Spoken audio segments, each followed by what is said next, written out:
सारेगामा कारवां mini भक्ति।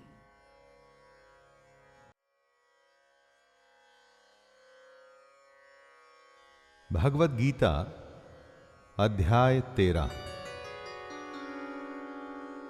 जय श्री कृष्ण दोस्तों। गीता और इसका ज्ञान अनवरत बह रहा है और सदियों से बहता आया है और आगे भी बहता रहेगा। लेकिन हमारी कोशिश है कि इसको आपकी ही भाषा में ऐसे प्रस्तुत करें कि यह आपके जीवन का हिस्सा बन जाए।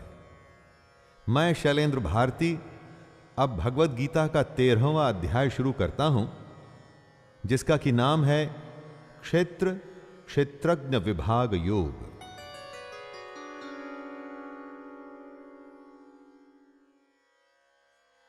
अर्जुन उवाच प्रकृतिं पुरुषं चैव क्षेत्रं क्षेत्रज्ञमेव च एतद्वेदितुमिच्छामि ज्ञानं ज्ञेयं च केशव।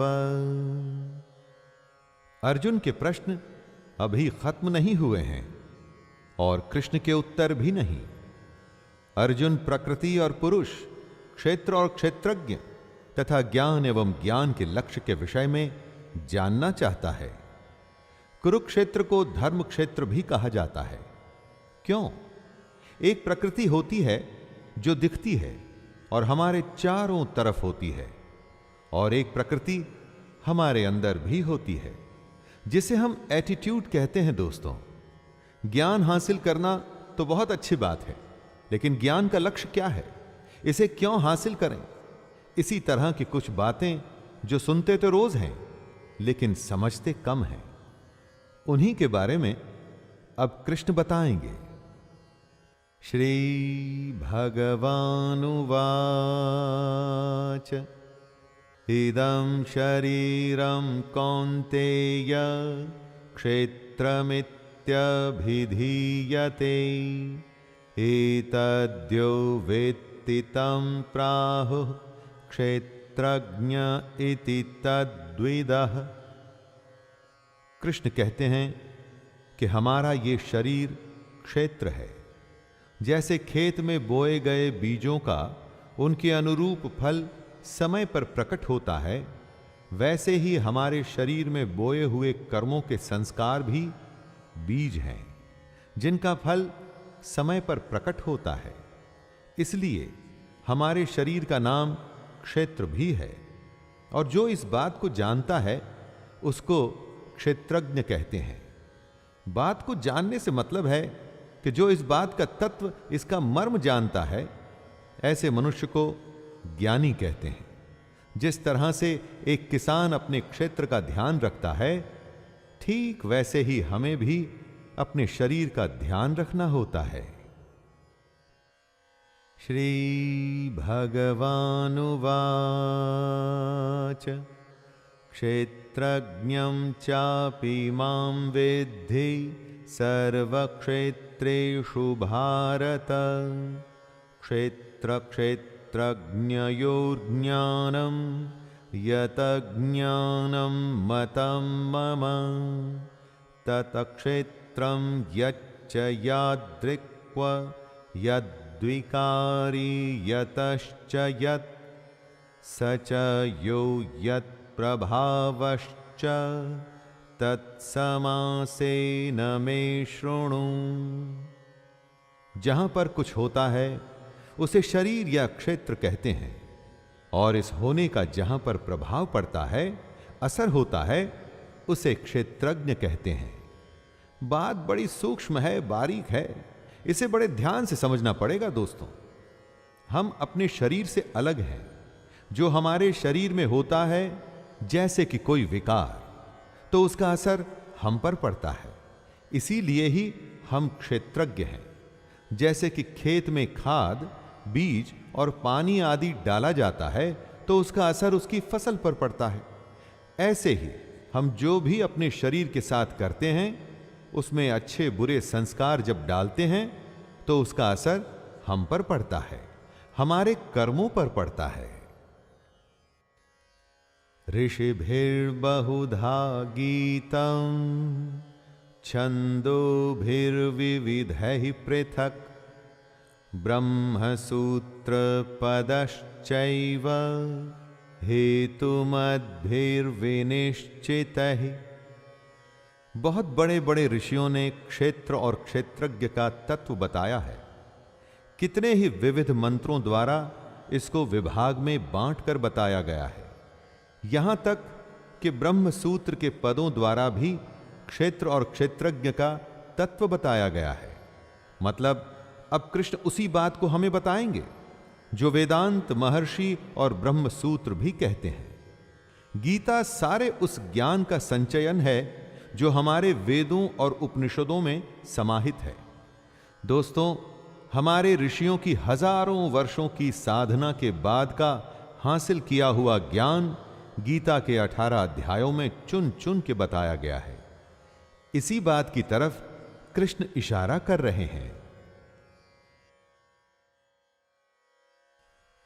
महाभूतान्यहंकारो बुद्धिरव्यक्तमेव च इंद्रियाणि दशैकं च पंचचेन्द्रियगोचरः इच्छा द्वेषः सुखं दुःखं संघातश्चेतना धृतिः एतत् क्षेत्रं समासेन सविकारमुदाहृतम्। कृष्ण क्षेत्र के बारे में बताते हुए कहते हैं, 5 महाभूत यानी कि अग्नि, जल, वायु, आकाश और पृथ्वी इस क्षेत्र का स्वरूप है। 5 महाभूत के साथ अहंकार, बुद्धि, हमारी मूल प्रकृति तथा 10 इंद्रियां ही वो विकार हैं जिससे हमारे इस क्षेत्र का स्वरूप बनता है। इसी स्वरूप में एक मन और 5 इंद्रियों के विषय अर्थात शब्द, स्पर्श, रूप, रस और गंध भी शामिल है। इन सब के अलावा इच्छा, द्वेष, सुख, दुख, स्थूल देह का पिंड, चेतना और धैर्य भी क्षेत्र के विकार हैं। दोस्तों, जिन जिन साधनों से हम इस दुनिया से डील करते हैं, एक तरह से वो सारे विकार माने गए हैं शरीर रूपी क्षेत्र के। हमारे इसी क्षेत्र में बोया गया अच्छा या भला संस्कारों के रूप में उगता है। जैसे किसान अपनी खेती काटता है, वैसे ही हम अपने संस्कार, अपने कर्म काटते हैं। अमानित्वम दम्भित्वम अहिंसा क्षान्तिरार्जवम् आचार्योपासनं शौचं स्थैर्यमात्मा विनिग्रह। इस श्लोक में कृष्ण क्षेत्रज्ञ के बारे में बता रहे हैं कि क्या होता है क्षेत्रज्ञ, जो क्षेत्र के तत्व को समझता है, यानी कि श्रेष्ठता के अभिमान का अभाव, घमंड का अभाव, किसी भी प्राणी को किसी भी प्रकार से न सताना, क्षमा करने का भाव, मन और बोलने में सादगी, श्रद्धा और भक्ति के साथ गुरु की सेवा, बाहर भीतर की शुद्धि यानी कि खाना पीना और जीवन भी शुद्ध और अंदर का मन भी शुद्ध। इन सब के साथ में अंतःकरण की स्थिरता भी यानी कि स्टिलनेस ऑफ द माइंड क्षेत्रज्ञ होता है। दोस्तों, अपने को, अपनी आत्मा को, अपने अस्तित्व को जानना और उसे आचरण में लाना ही क्षेत्रज्ञ कहलाता है। इंद्रियार्थेषु वैराग्यम् अहंकार एव च जन्म मृत्यु जरा व्याधि दुख दोषानुदर्शनम्। क्षेत्रज्ञ की ही परिभाषा को समझाते हुए कृष्ण कह रहे हैं कि इस लोक और परलोक के संपूर्ण भोगों में आसक्ति का अभाव होना चाहिए। हमारे इस लोक के लालच में ही हर कोई फंसा हुआ है। घर, पैसा, आराम की जिंदगी, और इतना ही नहीं, जो इस लोक के लालच से बचा है वो परलोक के लालच में फंसा है, जैसे कि स्वर्ग। इन दोनों लोकों की आसक्तियों से हमें कैसे बचना है, यही क्षेत्रज्ञ है। क्षेत्रज्ञ बनाने के लिए हमें यह भी सोचना जरूरी है कि हम में अहंकार का भी अभाव कैसे हो। जन्म, मृत्यु, जरा और रोग आदि में दुख और दोष क्यों होते हैं, इसके बारे में बार बार विचार करना ही क्षेत्रज्ञ है। असक्तिरनभिष्वंगः पुत्रदार ग्रहादिषु नित्यं च समचित्तत्वम् इष्टानिष्टोपपत्तिषु। जब भी मनुष्य जन्म होता है तो घर होता है, विवाह होता है, स्त्री के साथ संतान होती है, घर में धन आता है, और यह क्रम हर जन्म में निरंतर चलता ही रहता है। इसके बारे में सोचना क्यों होता है ऐसा, बार बार लगातार हर जन्म में? जब कोई इसके बारे में सोचना शुरू करेगा दोस्तों, तभी तो ज्ञान का द्वार खुलना शुरू होगा। अच्छा होने पर खुशी होती है, बुरा होने पर क्रोध आता है।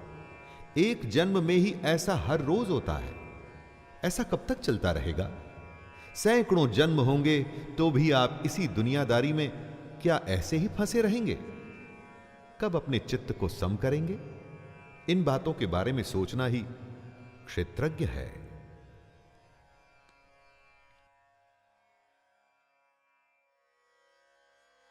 मयि चानन्ययोगेन भक्तिरव्यभिचारिणी विविक्तदेशसेवित्वं रतिर्जनं संसदि। क्षेत्रज्ञ वही होता है जिसमें क्षेत्र के बारे में ज्ञान होता है। कृष्ण उसी के बारे में बता रहे हैं कि आखिर ज्ञान क्या होता है। वो कहते हैं कि मुझ परमेश्वर में अनन्य योग द्वारा अव्याभिचारिणी भक्ति का होना। अव्याभिचारिणी भक्ति यानी कि ऐसी भक्ति जिसमें वासुदेव के अलावा और कोई नहीं। ऐसी भक्ति का होना ही ज्ञान है। इसके अलावा एकांत और शुद्ध देश में रहने का स्वभाव और विषयासक्त मनुष्यों के समूह में रहने की आसक्ति का न होना भी ज्ञान है। एकांत सिर्फ योगी को ही पसंद आता है। बाकी जो विषयासक्त लोग होते हैं ना दोस्तों, वो भीड़ में रह के अपनी दुनिया में फंसे रहते हैं। इससे अलग होकर के ध्यान करना ही ज्ञान है। अध्यात्म ज्ञान नित्यत्वं तत्त्वज्ञानार्थ दर्शनम् एतज्ज्ञानमिति प्रोक्तम् अज्ञानम यदतोन्यथा। ज्ञान क्या है और क्या नहीं, उसी को कृष्ण स्पष्ट कर रहे हैं। आधिपत्य आध्यात्म ज्ञान क्या होता है? जिस ज्ञान से यह पता चले कि बस आत्मा ही सब कुछ है, आत्मा के अलावा और कुछ भी नहीं, वो होता है आधिपत्य आध्यात्म ज्ञान। और तत्व ज्ञान वो होता है जिससे परमात्मा से साक्षात्कार हो। इस ज्ञान के बाद बस परमात्मा ही दिखता हो और कुछ भी नहीं। इस तरह से आध्यात्म ज्ञान और तत्व ज्ञान, बस ये दो ज्ञान होते हैं और कुछ भी नहीं। जो भी इनके विपरीत है वो अज्ञान है। जैसे कि मान, दंभ, हिंसा आदि। अज्ञान हमें आध्यात्म और तत्व से दूर ले जाता है। आध्यात्म ज्ञान और तत्व ज्ञान हमें सच्चाई के पास लाता है। ज्ञेयं यत्तत्त्व प्रवक्ष्यामि यज्ञात्वामृतमश्नुते अनादिमत्परं ब्रह्म न सत्तन्नासदुच्यते। कृष्ण जीवन को एक एक करके खोल रहे हैं। सबसे बड़े भेद, सबसे बड़ी गोपनीय बातें, सीक्रेट्स एक एक करके बता रहे हैं दोस्तों। कृष्ण सिर्फ वही बताना चाहते हैं जो जानने योग्य है तथा जिसको जानकर मनुष्य परमानंद को प्राप्त होता है। कृष्ण परब्रह्म के बारे में एक बेहद ही कॉम्प्लिकेटेड बात कहते हैं कि यह अनादि वाला परब्रह्म न सत और न असत, जिसका कोई आदि नहीं है, जो हमेशा से है, वो है परब्रह्म। वो एक सच्चाई, वो एकमात्र परमात्मा। जब ये परब्रह्म अकेला होता है तो सत होता है, यानी सत्य, सच्चा। लेकिन जब असत मनुष्य इसमें मिल गया तो फिर कौन किसको सत बताए और किसको असत, क्योंकि अब तो दोनों एक ही हो चुके हैं।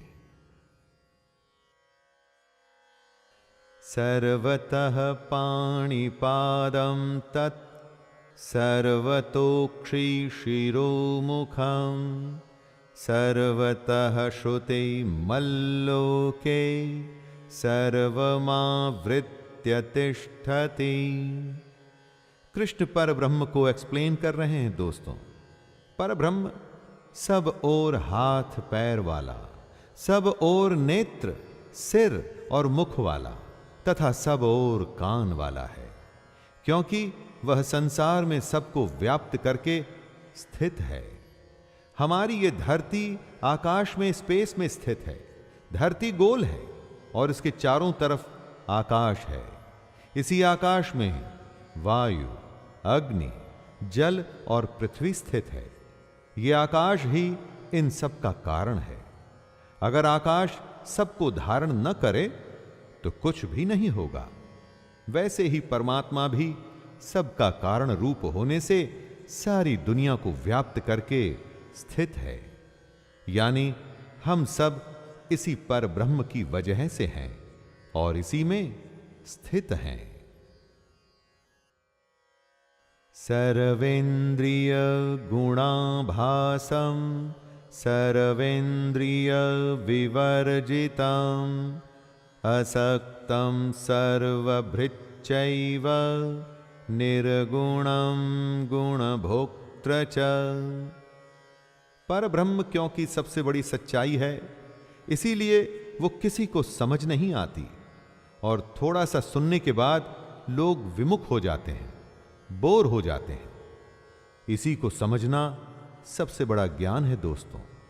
आत्मा से साक्षात्कार है ये परब्रह्म हमारी संपूर्ण इंद्रियों के विषयों को जानने वाला है, लेकिन साथ में ही उन सब इंद्रियों से रहित भी है। हम उसी ब्रह्म में से निकले हैं, तो स्वाभाविक है कि उस ब्रह्म को हमारी इंद्रियों के बारे में तो पता ही होगा, लेकिन वो ब्रह्म हमारी इंद्रियों की बुराइयों से अछूता भी है। ब्रह्म है तो निर्गुण, उसका कोई आकार नहीं, उसके कोई एट्रीब्यूट्स नहीं, लेकिन इसके बावजूद भी वो सब गुणों को भोगने वाला है। बहिरन्तश्च भूतानां चरं चरमेव च सूक्ष्मत्वात् तदविज्ञं दूरस्थं चान्तिके च तत्। परब्रह्म क्या है वो कृष्ण हमें समझा रहे हैं। ये सारी दुनिया जो हम देखते हैं, लिविंग और नॉन लिविंग, ब्रह्म इस सब के बाहर और भीतर परिपूर्ण है। हमारे अंदर उसी का अंश है, यानी हमारी आत्मा, और बाहर तो सिर्फ वो ही है जो अलग अलग रूप में हमें देखता है। कभी स्वयं में, पहाड़ और नदी में इस ब्रह्म को, परमात्मा को देखने की कोशिश करिएगा दोस्तों। यही तो सबसे बड़ा योग है। ब्रह्म को ऐसे समझने की कोशिश करिए जैसे सूर्य की किरणों में स्थित हुआ जल सूक्ष्म होने से हमारे जानने में नहीं आता है। एटमॉस्फेयर में मौजूद मॉइस्चर भी हमें दिखाई नहीं देता। वैसे ही सर्वव्यापी परमात्मा भी सूक्ष्म होने से साधारण मनुष्यों के जानने में नहीं आता है।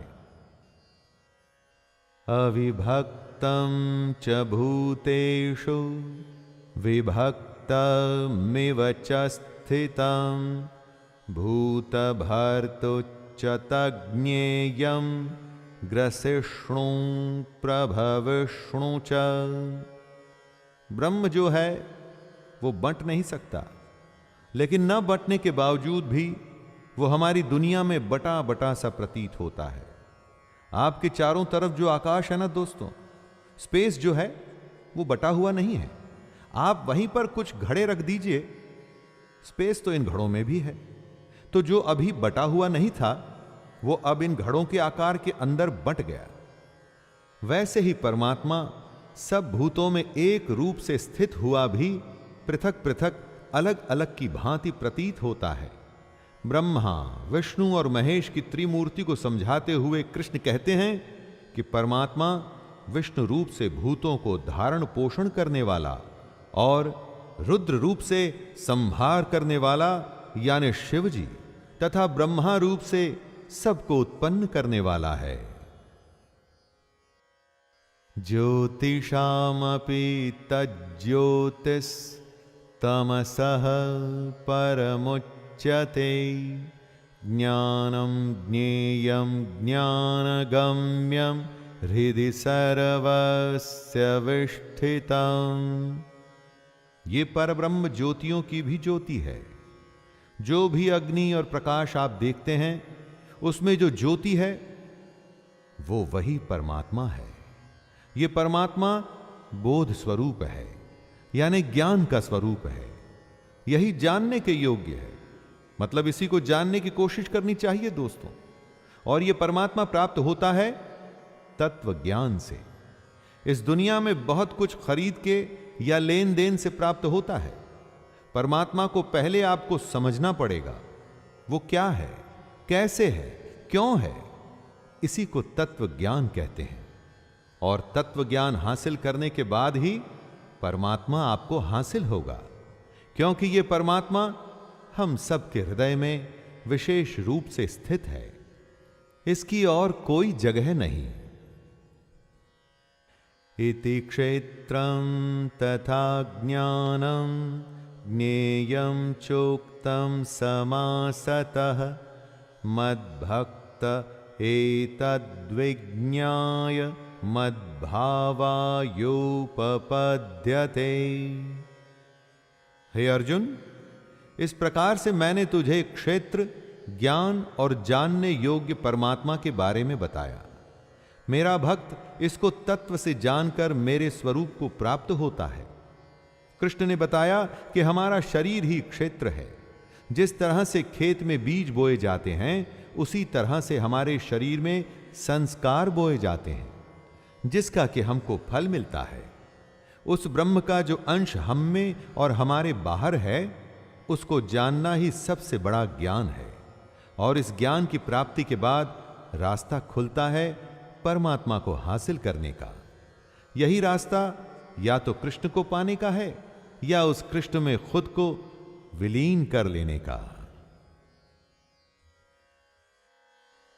श्री भगवानुवाच प्रकृतिं पुरुषं चैव विध्यनादि उभावपि विकारांश्च गुणांश्चैव विद्धि प्रकृतिः संभवान्। इस श्लोक में कृष्ण प्रकृति और पुरुष के बारे में बता रहे हैं। प्रकृति और पुरुष, शिव और शक्ति, इन्हीं दोनों के साथ आने से ये दुनिया आगे बढ़ती है। लेकिन क्या है ये प्रकृति और पुरुष? कृष्ण कहते हैं कि अर्जुन, तो इन दोनों को अनादि जान, यानी कि दोनों ही हमेशा से हैं, सनातन हैं। और साथ में हमारे अंदर जो राग द्वेषादि विकार हैं वो भी प्रकृति से ही उत्पन्न होते हैं। किसी के लिए प्रेम या द्वेष जैसे भाव इसी प्रकृति में से आते हैं।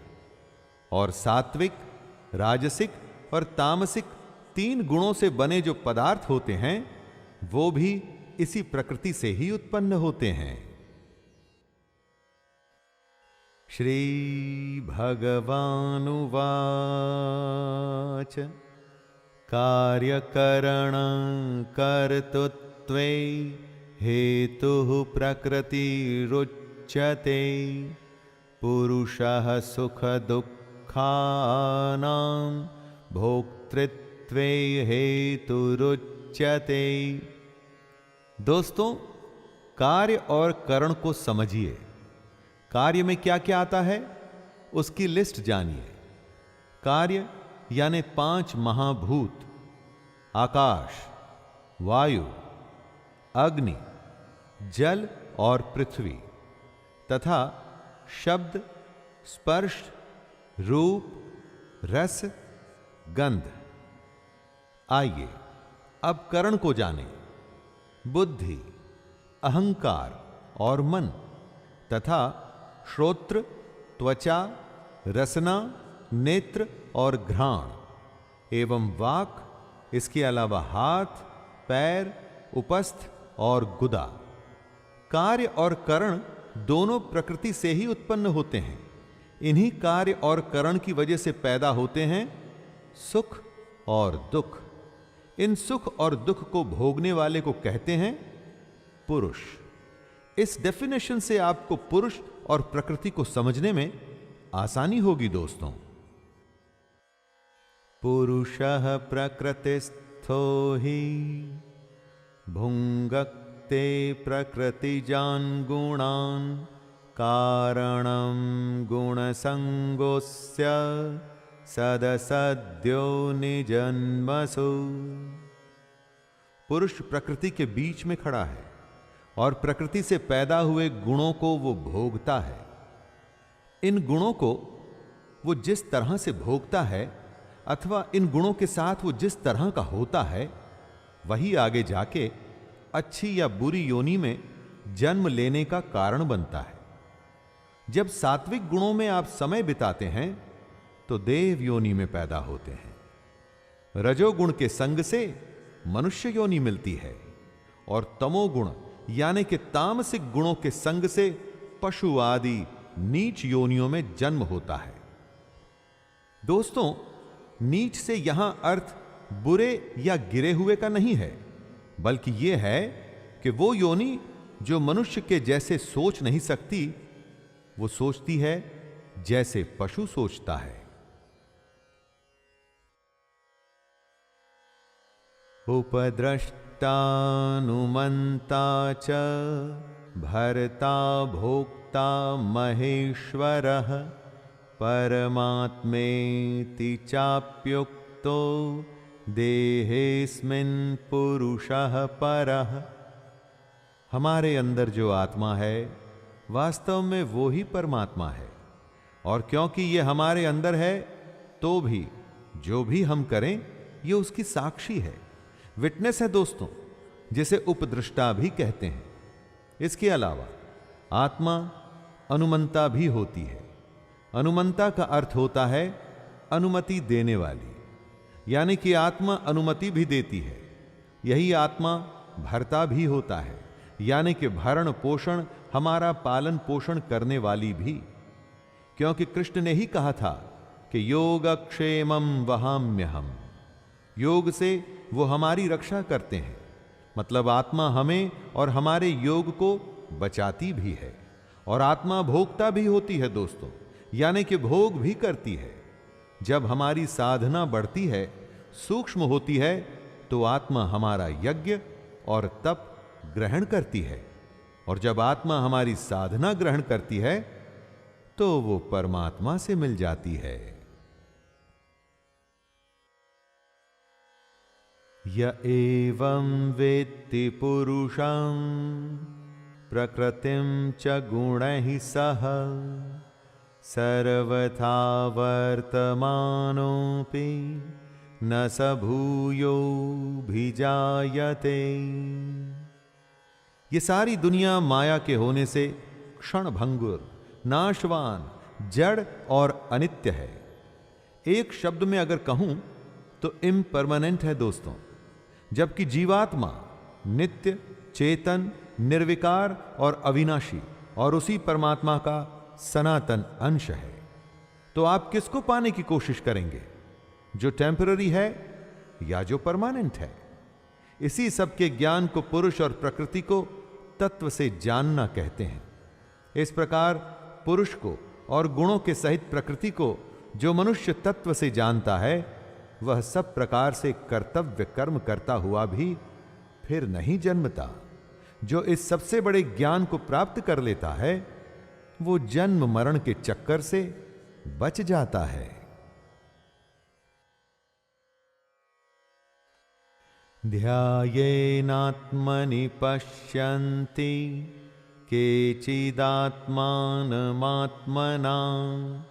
अन्ये सांख्येन योगेन कर्मयोगेन चापरे।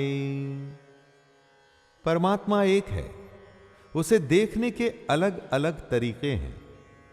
आप अपनी पसंद के अनुसार उस तरीके को चुन सकते हैं। कृष्ण ने हर तरीके को समझाया है। उस परमात्मा को कितने ही मनुष्य शुद्ध हुई सूक्ष्म बुद्धि से ध्यान द्वारा हृदय में देखते हैं, यानी मेडिटेशन से अपने अंदर देख सकते हैं दोस्तों। अन्य कितने ही ज्ञान योग से उसको देखते हैं, यानी सांख्य योग। जब स्वयं की खोज में हम आत्मा का ज्ञान हासिल करते हैं तो परमात्मा मिलता है।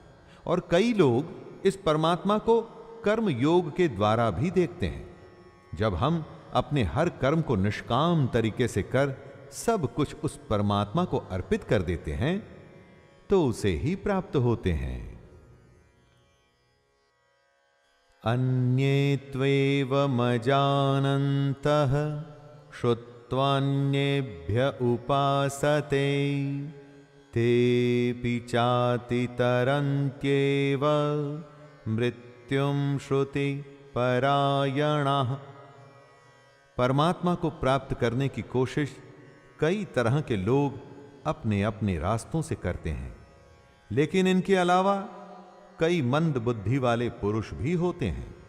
वो इन सब रास्तों को नहीं जानते, यानी कि साधना, ज्ञान या कर्म योग से वो परमात्मा को प्राप्त करने के तरीकों के बारे में अनजान होते हैं। लेकिन वो दूसरों को सुन के, यानी कि तत्व के जानने वाले पुरुषों को सुनकर ही उनके जैसे उपासना करने लगते हैं। कमाल की बात यह है दोस्तों कि ऐसे मंद बुद्धि भी सिर्फ सुन के और उपासना करके मृत्यु रूप संसार सागर को निसंदेह तर जाते हैं। जो अच्छा करता है, सिर्फ उसके पीछे चलने से भी जो फायदा होता है वो कम नहीं है। इसीलिए कहते हैं कि संगत अच्छी रखनी चाहिए। यावत् संजायते किंचित सत्वं स्थावर जंगमं क्षेत्र क्षेत्रज्ञ संयोगात् तद्विद्धि भरतर्षभ।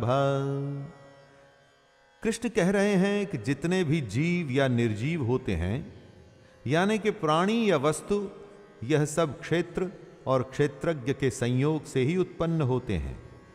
क्षेत्र यानी कि शरीर, और उसके बारे में ज्ञान या तत्व क्षेत्रज्ञ कहलाता है। क्षेत्रज्ञ ही मोक्ष का साधन है।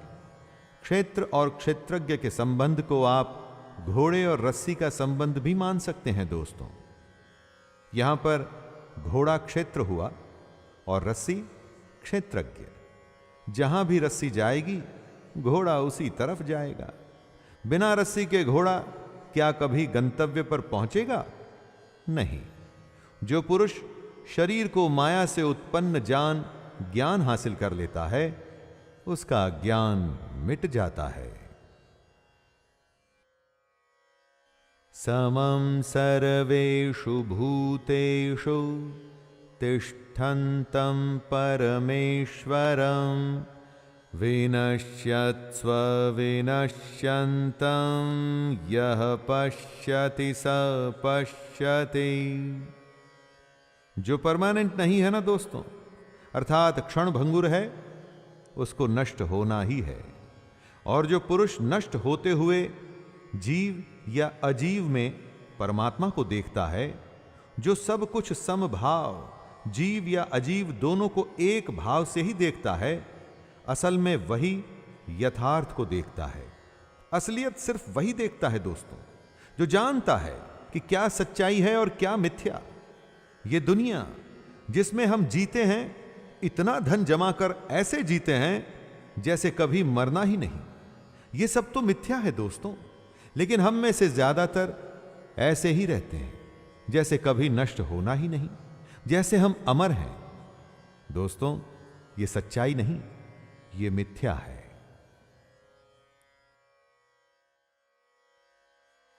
समं पश्यन् हि सर्वत्र समवस्थितमीश्वरं न हि नस्त्यात्मनात्मानं ततो याति परां गतिं। जिसको हर किसी प्राणी में, हर किसी वस्तु में परमेश्वर दिखे, जो हर किसी को समभाव से देखे, वही ज्ञानी है। हमसे ज्यादातर लोग अपने शरीर को ही सबसे बड़ी सच्चाई मानकर एक झूठी दुनिया में जीते रहते हैं, इस दुनिया में फंसे रहते हैं, और फिर एक दिन आत्मा हमारे शरीर में से निकल जाती है और हमारा ये शरीर नष्ट हो जाता है। उसके बाद कोई दूसरी योनि, कोई दूसरा शरीर मिलता है। अज्ञानी का ये क्रम आना जाना लगा ही रहता है दोस्तों। जो जितना बड़ा अज्ञानी होता है वो उतने जन्म बर्बाद करता है, लेकिन ज्ञानी सब में परमेश्वर को समान देखते हुए अपने जीवन को नष्ट नहीं करता, इसीलिए वो परम गति को प्राप्त होता है। प्रकृत्यैव च कर्माणि क्रियमाणानि सर्वशः यः पश्यन्ति तथात्मानं कर्तारं स पश्यति। तीन गुणों से बनी हुई माया ही प्रकृति है। हमारे सारे कर्म मन, शरीर और वाणी के द्वारा ही किए जाते हैं, और इन कर्मों के पीछे प्रकृति ही होती है। जो ज्ञानी होता है वो ये जानता है कि इन कर्मों के पीछे कर्ता प्रकृति है, आत्मा नहीं। हमसे हमारे कर्म हमारी प्रकृति करवाती है, आत्मा नहीं दोस्तों। ये बात सिर्फ ज्ञानी ही समझता है, और इसीलिए सिर्फ वो ही यथार्थ को देखता है। बाकी सब अज्ञानी सच्चाई नहीं, मिथ्या देखते हैं, और क्योंकि वो मिथ्या देखते हैं तो दुनियादारी में लगे रहते हैं और कर्मों के बंधन में बंध के एक के बाद एक दूसरे जन्म में आते और जाते रहते हैं। यदा भूत पृथक भावम एकस्थमनुपश्यति तत एव च विस्तारं ब्रह्म संपद्यते तदा। ज्ञानी पुरुष जब अलग अलग भावों में या अलग अलग भूतों में एक परमात्मा को देखता है, तब ही उसे ब्रह्म प्राप्त होता है।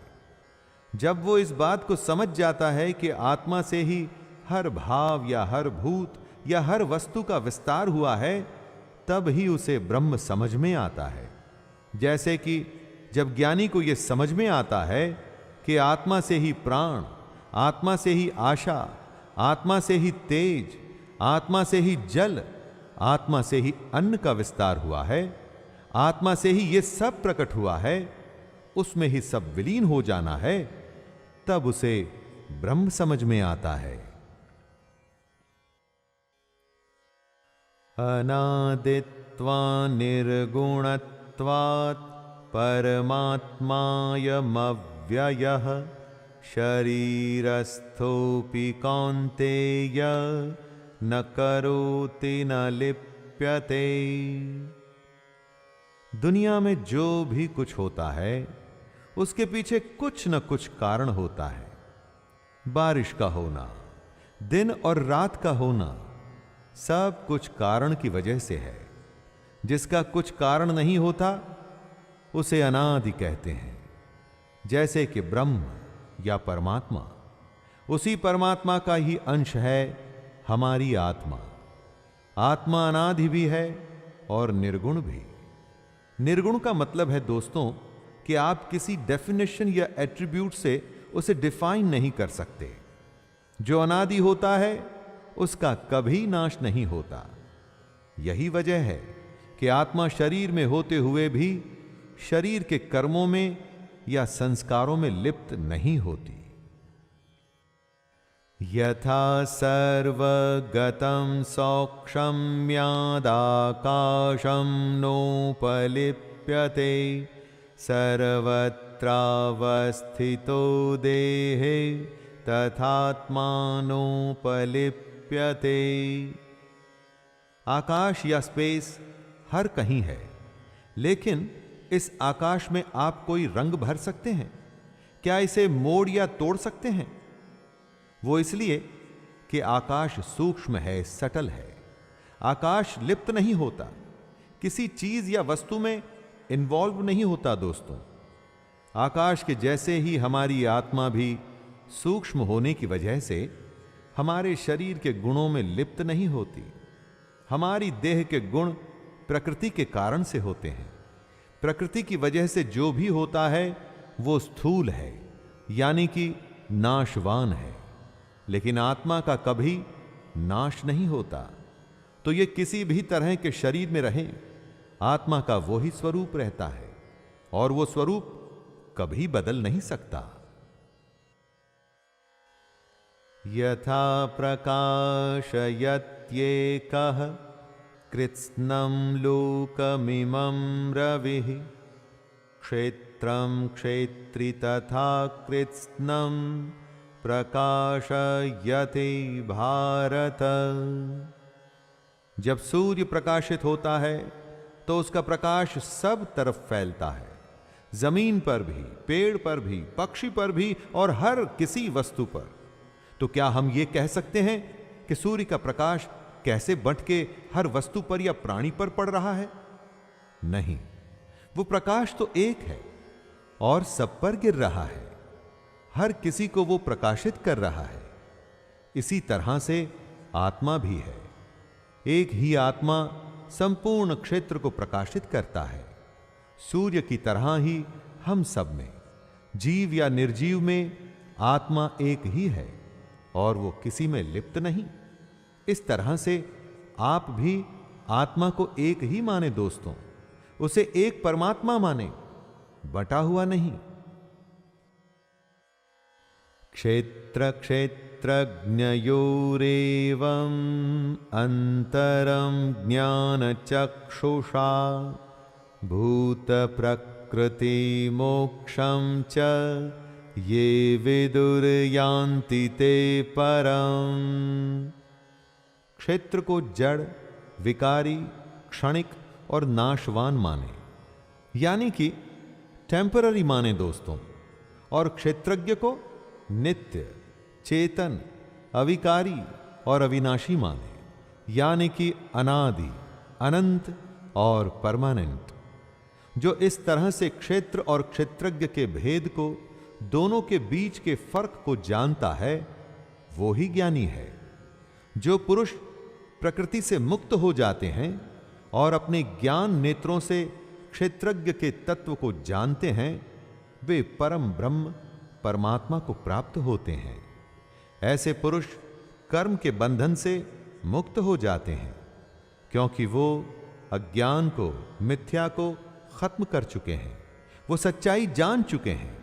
उन्होंने अपना जन्म वेस्ट नहीं किया और मोक्ष को प्राप्त कर लिया। तो दोस्तों, ये था भगवत गीता का 13वां अध्याय। इस अध्याय में क्षेत्र और क्षेत्रज्ञ, पुरुष और प्रकृति की बात की गई। क्या ज्ञान जरूरी है और क्या नहीं, ये भी बताया गया। अब आगे 14वें अध्याय में फिर से मुलाकात होगी। तब तक के लिए अपने दोस्त शैलेंद्र को आज्ञा दीजिए। जय श्री कृष्ण।